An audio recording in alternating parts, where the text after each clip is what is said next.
Hello, everybody, and welcome to the Spiritual Journey podcast. We're on episode 94. Wow, that feels crazy. Feels like only yesterday that I started this podcast. And I guess I want to just start by saying thank you.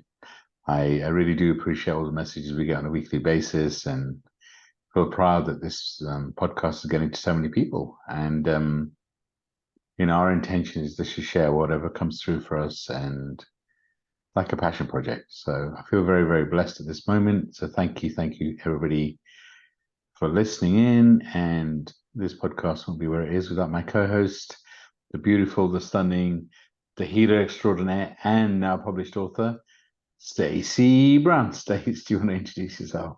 Hi, friends. Super excited to be releasing another episode. Like Nim said, this is definitely a passion project and something that we really enjoy. And the connection with all of you is super powerful. So, thank you to those of you who reach out and email us and send us messages. We're truly grateful. My name is Stacey. I'm an intuitive. I do readings, mentorship, and coaching for people around the world. I'm an Akashic record reader. Um, this podcast is one of the many ways that I work to give back, and I've dedicated my life to helping people on their healing journey. I recently released my first book called Journey to Soul Center Discovering the Gift of Surrender. It's available on Amazon and Audible, and I would be honored if you would check it out. Thank you, Stace. Hi, everybody. I'm Nims.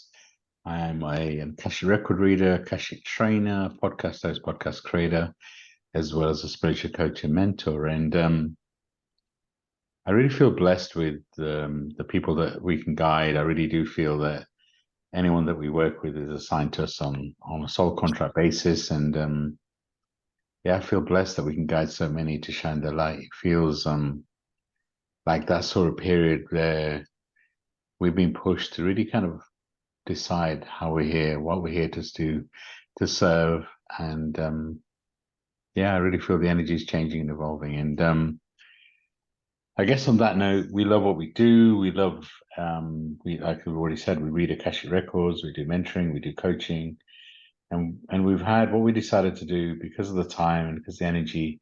We decided to have a promotion which is 20% off all the services that we offer. You can go and book via any of our websites. Both website links in the show notes. It is a great time to work with us. We have the promotional pricing until the end of this month. Um, as long as you make a booking by the end of this month, you can take advantage of the promotional pricing on our mentorship, coaching, Akashic record reading. You can book an Akashic record with us jointly or individually. Yeah, we love what we do. Great time. Reach out, let us know. Stacey, anything you want to add about the promo? No, I'm just excited to see who comes into our orbit. It's always powerful to make new connections. And I believe that whoever we're meant to work with is assigned to us and will be drawn to us, whether it's through the podcast or through social media or other avenues. It just feels like this work is very divinely led. For sure. Sure. And that brings us on to this week's topic. And it's moving from I think to I feel. And I guess from my perspective, as I introduce the topic, it feels really straightforward, right? It feels really basic. Moving from I think to I feel. And I guess the point is, when you're from a phase of I think, you're in your head. You're making decisions based on your programming, based on your ego. And when you shift to I feel, that's when you shift to a heart-based decision making, a soul-based decision making. And it has to be an intentional thing. It has to be um, a decision you make and a muscle that you train. And it's a topic that's near and dear to my heart because it felt like a really simple conversation I was having with a friend a few years ago. And all she turned around and says, you know what, your life will change when you shift from I think to I feel. At the time, I thought, really? I mean, at the time, I felt I had a balance between the head and the heart, but I really do feel we're moving into a phase even more where we're receiving more messages, we're getting more help from our guides, more help from the universe, and it really is a time to really kind of focus on how do you really feel. We're recording this on October 2nd. I just published the Akashic message for October, and really the message was to fall in love with this version of you, to really kind of accept this new version of you after you've been through all this, to fall in love with you, to stand in your power. And I really feel this shift from I think to I feel helps you do that. And we'll talk more about how you do that through this episode. But Stace, when I say to you, moving from I think to I feel, what does it mean to you? So I love this topic because I feel like every major decision I've had in my life, like every major pivotal thing, I've always had a feeling about what to do and then acted on it. And,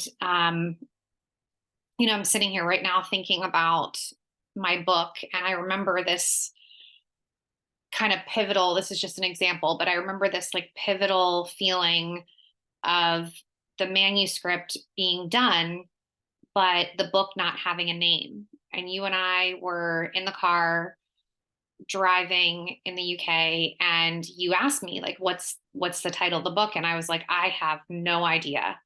And I remember being in a very mental space of thinking like, okay, that like I need to figure this out, right? And we stopped at what was the name of the place where we went, Nims? So it's a place called Waltham Abbey in Okay. just outskirts of London. So we get there to the Abbey and we're walking around, and there's like a wall that's kind of surrounding the grounds. And there's this entryway. And I stopped before the entryway, and you were like, just stop for a minute and envision yourself like walking into this new season in your life when you walk through this entryway. And I closed my eyes and I just quickly said a prayer. Like, and it wasn't a formal prayer. It was just like, please God help me, And I walked through the entryway and I felt the title of the book. I felt it in my heart. I felt it in my core. And it was so convicting that even if I had shared the name of the book and someone had said, that's terrible, that's a terrible name, I wouldn't have been able to shift it because it was a sensation and an impression that took over. And I've had this happen a lot in life. And I think that many of us can be in a space of I feel, but I think the demands of life and our routine can get us into a very like cerebral mental space of thinking like I have to figure out all of these steps in order to make things happen. And the book is just one example. It was like every step of the book I went with a feeling. you know um I was out for the day one day in the UK, and I came back to your house and I said, I got to write a book. And you were like, okay, that's great. And I was like, no, I've got to write it now. It was a feeling that the process needed to unfold. And I have found that some of the most powerful experiences in my life have happened with a feeling leading it, like a sensation, an impression, a heart centered sensation. And I have been aware that when I'm in the space of I feel versus I think, things usually have a very fluid, mind blowing way of unfolding. Meaning, when I give up the power of trying to control what's happening around me and I go more by what I feel, um, there's a sense of alignment that happens where it almost feels like the journey is being laid out for me very specifically. And one of the things that comes to mind that I just feel the need to share, because I know you're going to ask me like, how do people get into this space? I would say there has to be intention behind how you're showing up.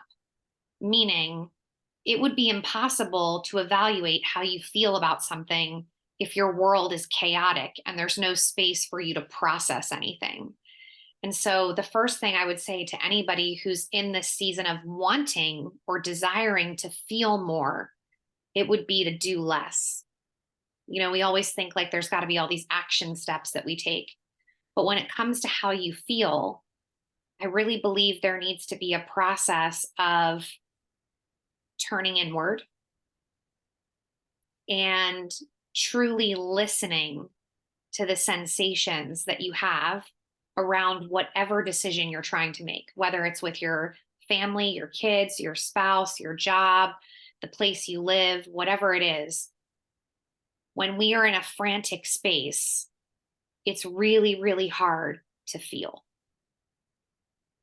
When we're in a space where we're intentional and we carve out time to process and allow ourselves to integrate what's happening, that is when we can move in the direction of I feel and what that's leading us to do. Nice. And I guess it's a great question to ask our listeners. If you stop for a second now and really ask yourself, when you're making a decision, what's your first instinct? Do you go to a place of I think or a space of I feel? Understanding how you make your current decisions is and does provide great insight into where you are right now. So that's where I'd recommend to start, and then take it from there, because knowing where you are right now helps in where you want to go next. And it's really interesting. Every podcast we record seems to revolve around having a strong self-care routine. And this one is no different, because how do you shift from I think to I feel? For me, the shift came just being more present in the moment. And how did I become more present? I really feel it was meditation and being present, spending time in nature. I always recommend when I start working with somebody to start with a 10-minute silence a day. There's three things we always recommend, but one of them is 10-minute silence. And what I feel having 10 minutes silence per day helps. It helps to quiet the mind, because part of I moving from I think to I feel is also managing your ego and quieting your mind. And interesting enough, it's not about being quiet, it's about quieting the mind so you can actually listen to your heart and your soul. And it is a skill, it's a muscle which you need to cultivate, you need to work on. And the way you cultivate that, for me, was a meditative practice. It was 10 minutes of silence a day. And the way you do it, you could be in nature, you could be walking, you could be sitting in silence, you could be closed eye, but being present. And if a thought comes in, let it come, let it go. And if you do this for a period of time, I always recommend 21 days. What that does, it gives you a calmness inside, and it gives you a calmness inside to then listen to what's happening inside. Like I was saying earlier, I really do feel like we're getting more and more messages from our guides. And if you're not sure where a feeling is coming from, where a decision is coming from, feel the energy of that decision. So if you connect with the message you're getting, and it feels all anxious and emotional, and then it's probably coming from, I think, an ego perspective. Whereas if you're getting a message from the heart, from the soul, from your guides, it's normally a lighter message. It's normally feels more full of love. So just feel out the messages, trust in whatever you get. And typically what happens is the first response you normally get is normally from your heart and soul, because then the ego kicks in. Using Stacey's example, when we were at Walden Abbey, it's interesting. She was feeling anxious about the title, and I just asked her in the car, "Is like, well, have you actually asked?" And what I meant by that is asking our guides, because sometimes we're anxious over a decision and we're waiting for some sort of big epiphany or a message from my guides, but we haven't even asked them. We just think, of course they should know, and they do know. But actually making that conscious ask is a powerful thing to do. And then being open to how those answers are going to come through, and when they come through is also part of it. But I really do feel having that self-care routine, which includes that meditative space, but also, includes some sort of physical activities, some sort of journaling, kind of releasing what's inside you, doing things that lift your soul.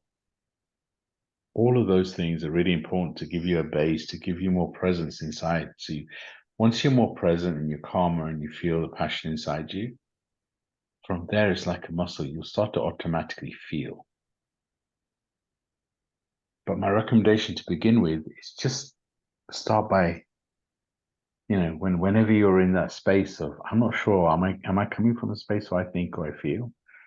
Just slow yourself down for a few seconds and really feel it. You'll get your answer. You'll know whether you're thinking about it or you're feeling.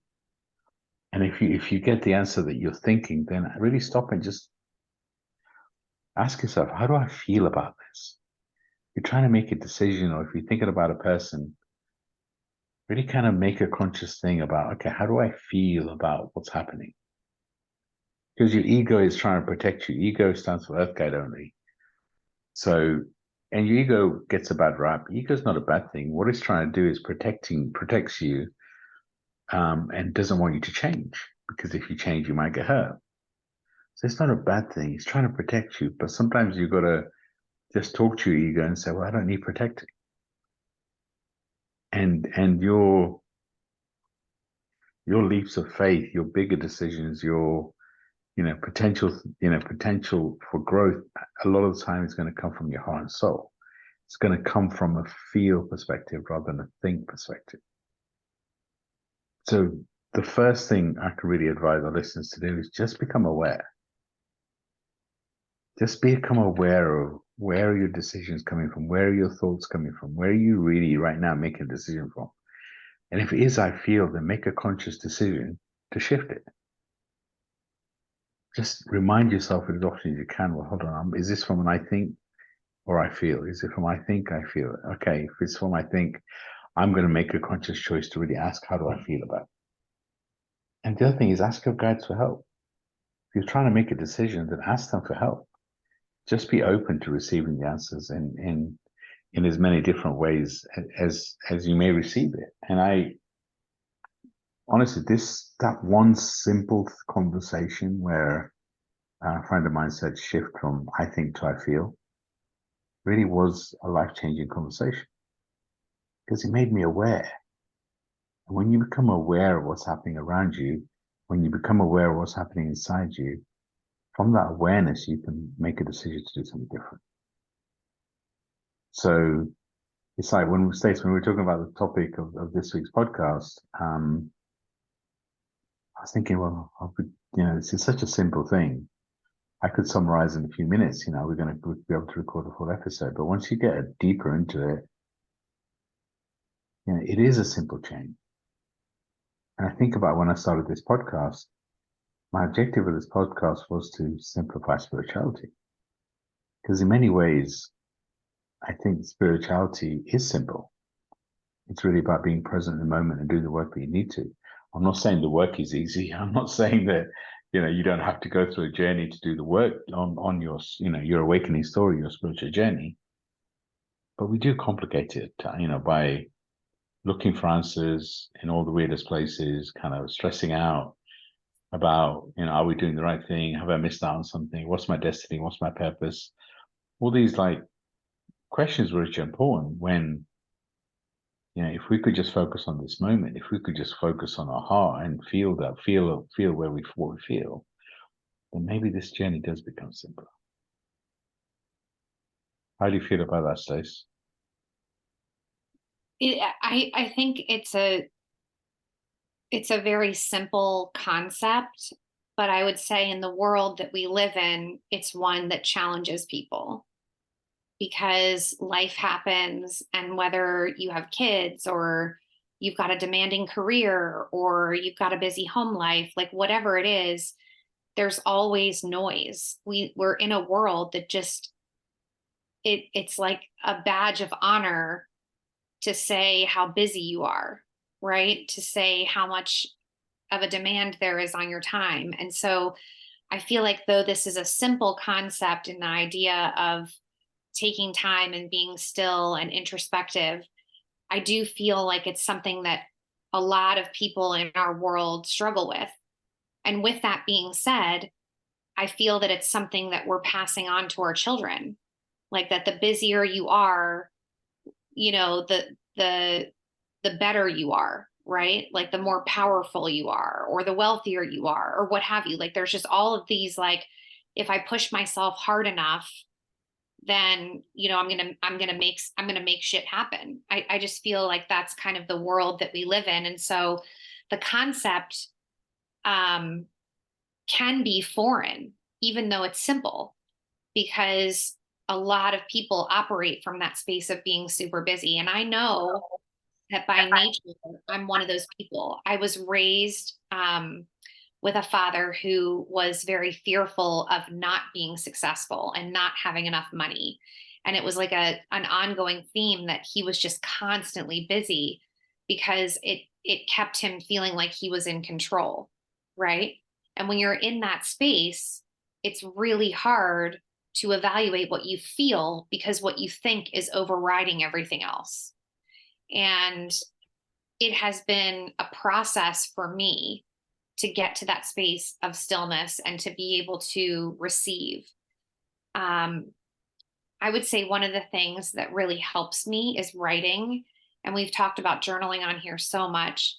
But sometimes when I'm trying to figure out what I feel, the the the the avenue that I go to is either getting outside in nature and allowing myself space from whatever I'm dealing with in my day-to-day life, or writing and writing down, okay, not just what's happening, but like what what do I feel about what I have going on? Because sometimes it can't be something that I just process within. Sometimes I need to process it externally as well. And writing is a great tool for that, right? I write with no filter because it's my journal, it's my safe space.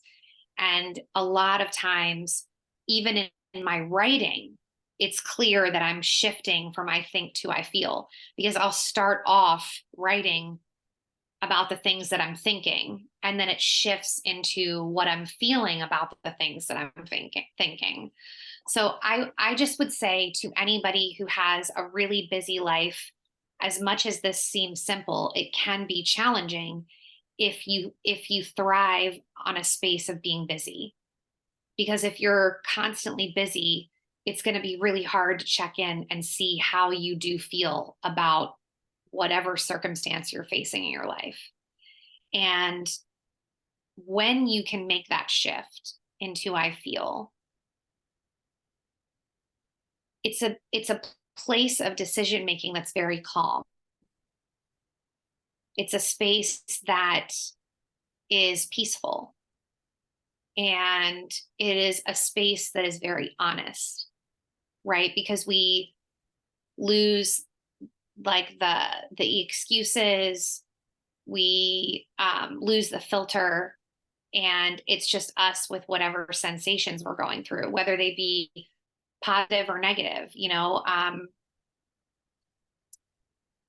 I've just had some big moments of feeling, and I would say especially in the last couple of years. Like, I remember being in the UK with you and finishing the book, and I was going through the process of processing like my fairy tale, right?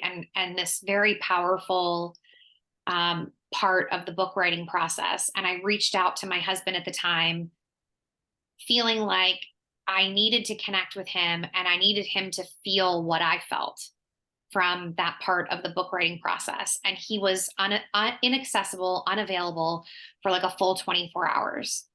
And I had the feeling come over me that my marriage was over. I just had this sensation come over me that I knew that it was over.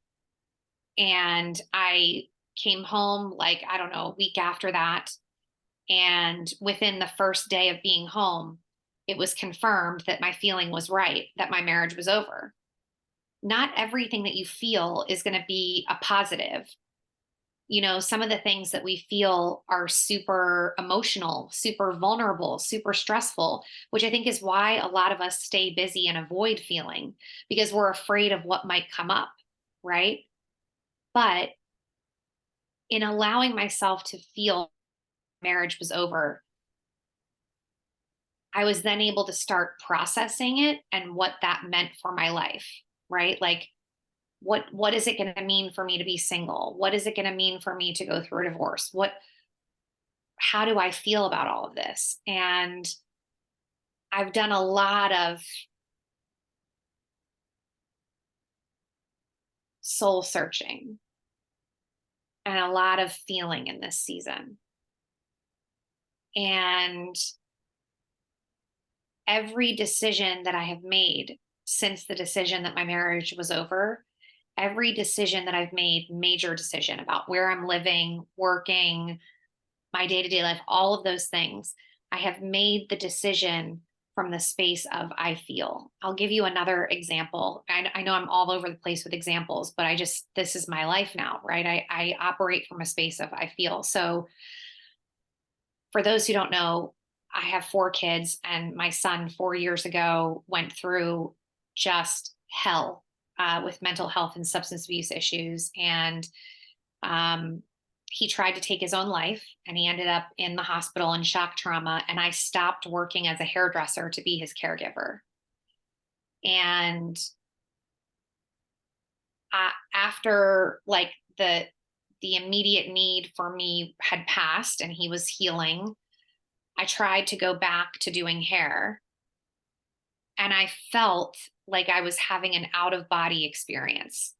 I truly felt like I was living someone else's life. And I started to build a healing business so that I could help people in a different way.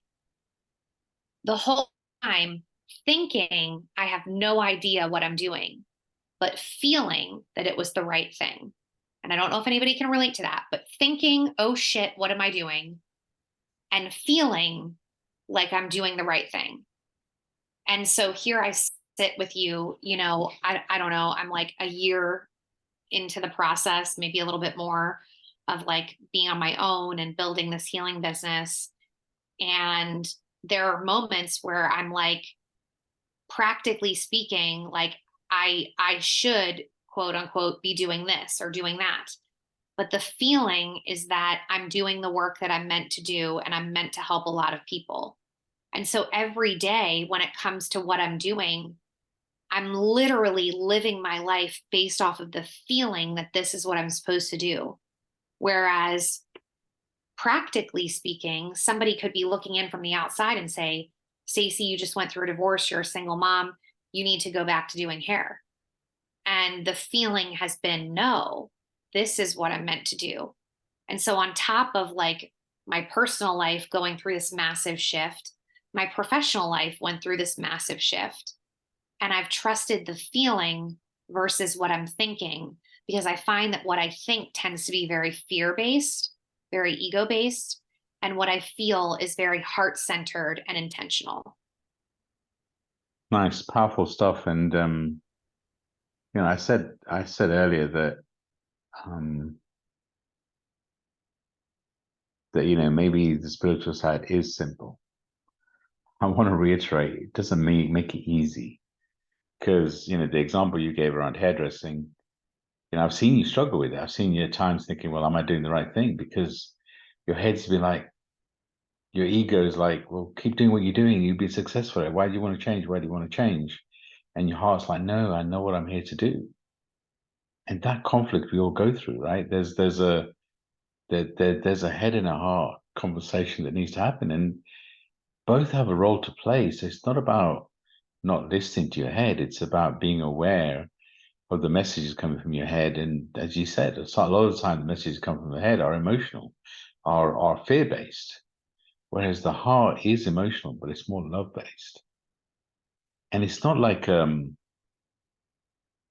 is a journey, it's a practice, it's a muscle. It's not like you can all of a sudden decide to shift from I think to I feel and everything changes overnight.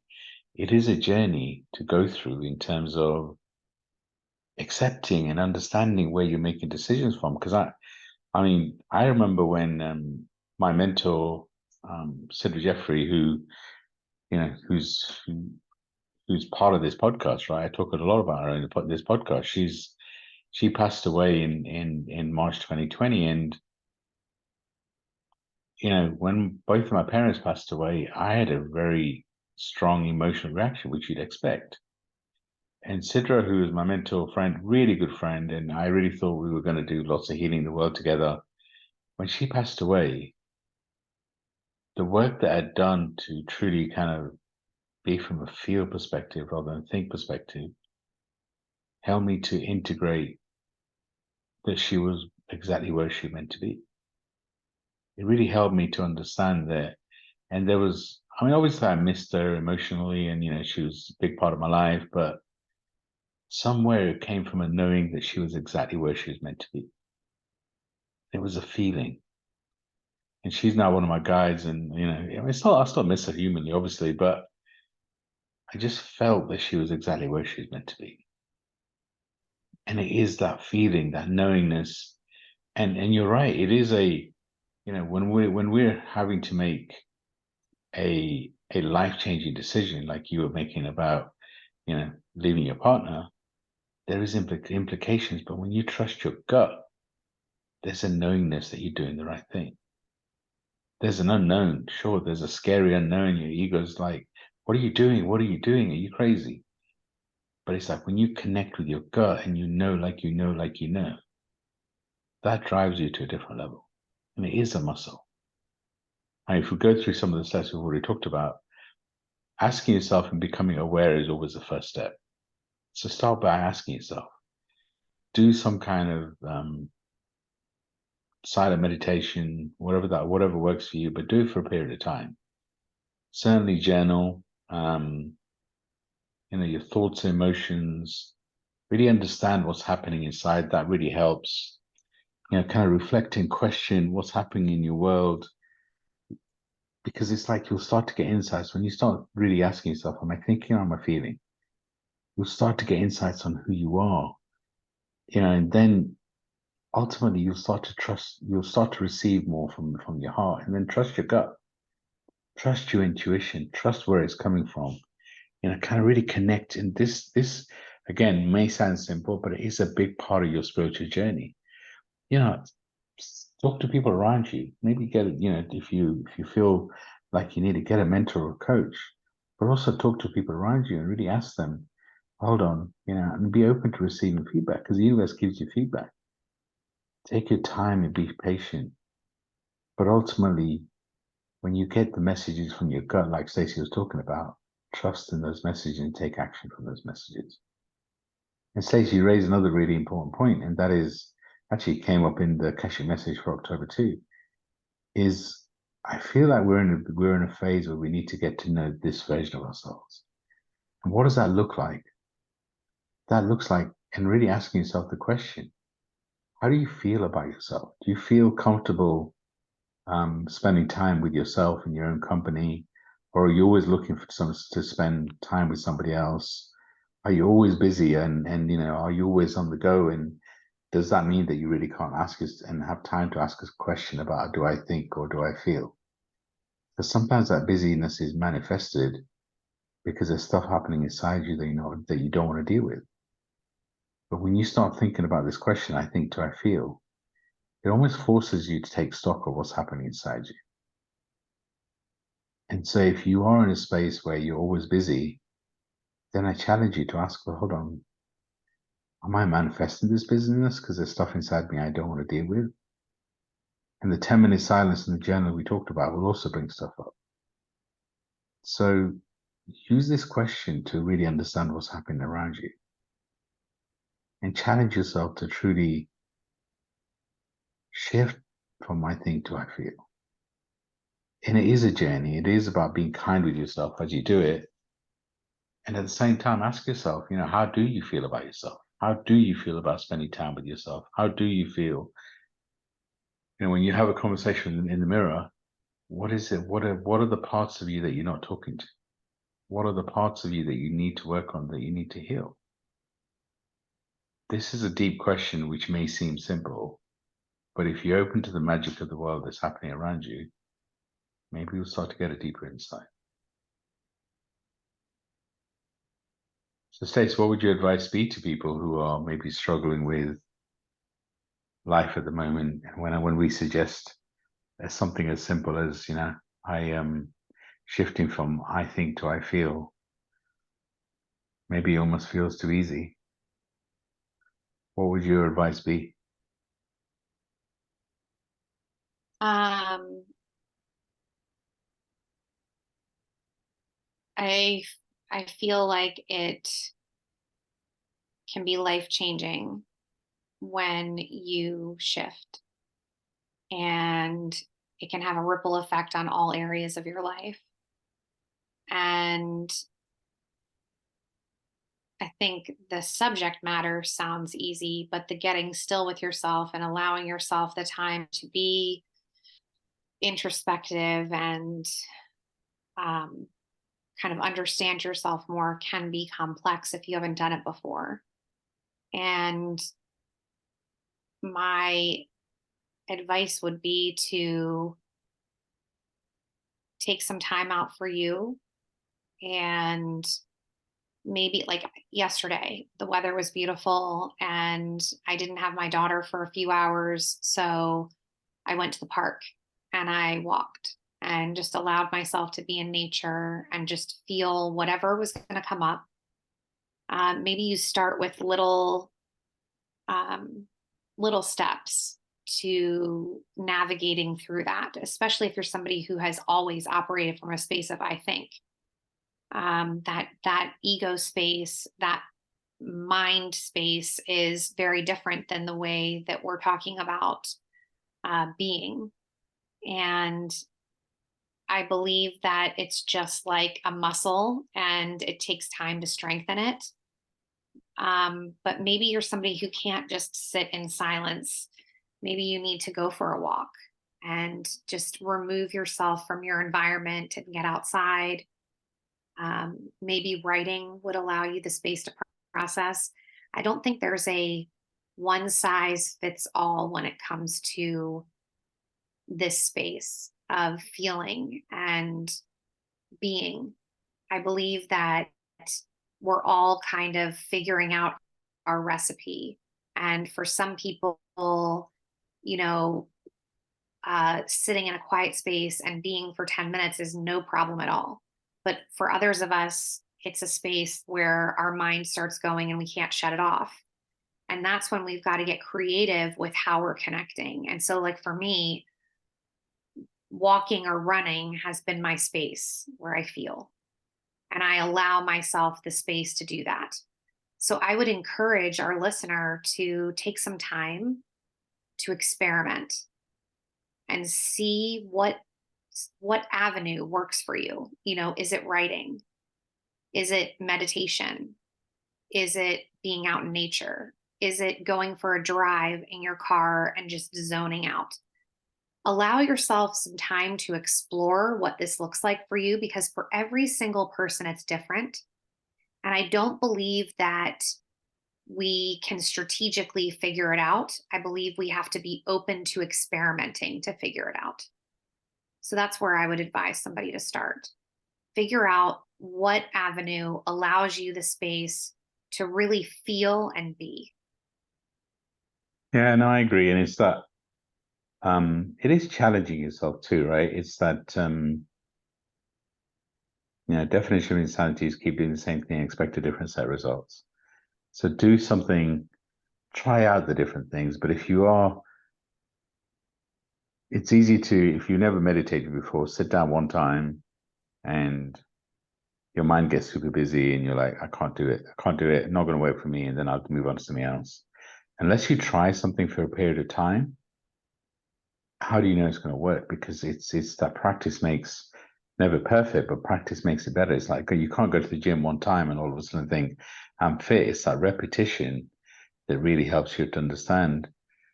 But all of the examples that we've given, all of it revolves around being present. So, for example, if you are going to go for a walk in nature, be present. Look at it, feel the wind as it's passing. You kind of look at the flowers and just be present as you're in nature, because it's that presence that gives you the calmness. And if you're going to go, if you're going to journal, you're going to write, then just free flow, just let it all out. Whatever's coming through, let it out, because if you start thinking about what you're writing, then again you're going to be stuck in the model, in the kind of the circular activity of, am I writing the right thing? Why am I writing this? And you start judging yourself. It's really about letting go and flowing as much as you can. If you're going to go for a drive, just enjoy and just be present and just feel the energy around you, see what you see. And it's really, whichever activity you pick, whichever resonates with you, it's as much as possible being present as you do that activity. It's almost, for me, that's more important than actually doing the activity. Because from that area of being present, you can start to understand you from the inside. And if spending time with you on your own, walking in silence, is uncomfortable, for me, that means that there's things happening inside you that you're ready to heal. But you're scared to spend that time on your own because maybe you're going to have to deal with some of the stuff that's happening inside. So if you do feel like that, then for me, it's even more important that you do spend time and have an honest conversation with yourself about what is really happening. Because I really do feel like this is a time where we're all being pushed to release the things that we've been holding on to finish the cycles that again, we've been holding back because we're worried about what's going to happen. And, some of this does lead to massive change, right? I mean, Stacey gave a great example of her making a decision to leave her partner, and that has massive repercussions. But it's like doing the work that she's done, and kind of spending time in the UK, and it helped her to realize that and trust her gut and know that things will work out in the way they're meant to. And trusting your gut and taking that trust forward, I really do feel is the season we're in. So, Stacey, another powerful episode as we look to close it out. Any thoughts on what journal prompts that we should ask our listeners? I mean, the main thing I'm thinking right now is if we make it too formal, right, then you're going to overthink it. And so I would encourage you after this episode to just, if you don't already have a journal, to get a journal and allow yourself the space. And maybe you just start off with, I feel ... and see what comes up. I think if we, make it too formal, you're going to second guess, you're going to question. But try just starting off your journaling entry with I feel and see what comes up after that. It sounds super basic, but if it's something new to you that you haven't done before, it's a whole new way of thinking. And so I would just encourage you to take the time and the space to sit with I feel. Nice. And as part of that, I guess, just try and understand what is your current decision making coming from, and the awareness that you get from that journaling will help you to understand where you're at. So, but yeah, as a reminder, we have a promotion on everything that we do. Booking an Akashic record reading does give you an insight into what's happening around you at a soul level. Maybe, on the shift to I feel, maybe you feel like you could do with a coach and some coaching on this journey and some guidance. We offer coaching, whatever resonates with you at a soul level. If our voice resonates with you at a soul level, then maybe you want to work with us. Because for me, it's a soul contract, as I was saying earlier. So maybe deciding who you're going to work with, who you're going to mentor, who's going to be your mentor, um, is an area that you make a decision from, I feel, rather than I think. I get this is a challenging concept, and Stacey, I always love talking to you about this sort of stuff. But I'm sending everyone lots of love and light as you really kind of connect with and shift to I feel. We'd love to hear from you. How does your journey go? How did this episode resonate with you? How are you? Where are you on your journey from I think to I feel? We'd love to hear from you. Sending you all so much love and light, and feeling very, very blessed for all the listeners that we have and all the messages we get. Stacey, I'm going to hand over to you to close us out. Another great episode. Thanks everybody for being here. Reach out to us. We're here to support you. Thank you, everyone. Bye for now.